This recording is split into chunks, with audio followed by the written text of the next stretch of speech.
My sister and husband stole the baby I carried for them. Years later, I became a lawyer and now I'm taking them to court. When I first found out I couldn't have kids, my sister immediately jumped in with the idea of donating her eggs to me. At first, I didn't even want to consider it. The doctors had warned me that pregnancy would be risky with my health, and the thought of carrying a child that wasn't genetically mine made me feel uneasy. But my husband Kyle and my sister Stephanie spent weeks pushing the idea.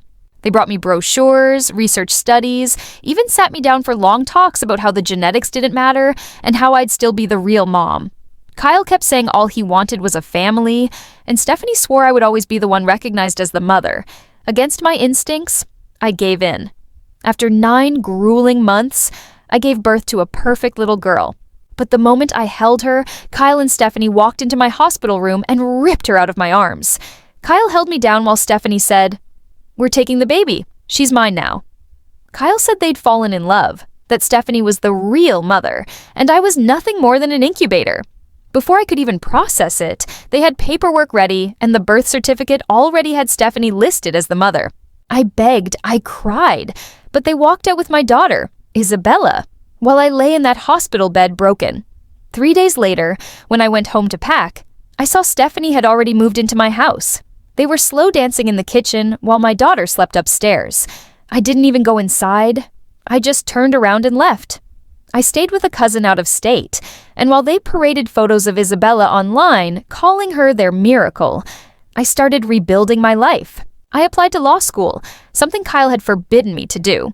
4 years later, I had a law degree, a nonprofit defending women in fertility and surrogacy cases, and a whole new life. I even found love again with someone who actually respected me. Then, out of nowhere, 6 months ago, Stephanie walked into my office. No apology, no update on Isabella. She just wanted me to carry another child for her because she didn't want to ruin her influencer body. I laughed in her face and told her to leave. That should have been the end of it. But they didn't stop. Kyle started showing up at my office. Their friends stalked me at the gym. My phone was flooded with messages about ovulation cycles. They were relentless. I couldn't focus on work, and it was hurting my relationship, so I decided to fight back the only way I knew how, legally. My paralegal and I built a case against them, gathering every document, every witness, every shred of evidence from that hospital. I even tracked down the nurses who confirmed they'd seen Kyle pinning me down while Stephanie took my baby. Then I set a trap. I invited them to coffee, but also invited their friends, Kyle's parents, and my family.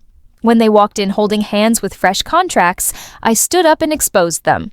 I showed everyone a Facebook post I just made public, detailing how they stole Isabella. The room exploded. Stephanie started screaming, Kyle tried to grab my phone, and their own parents demanded answers.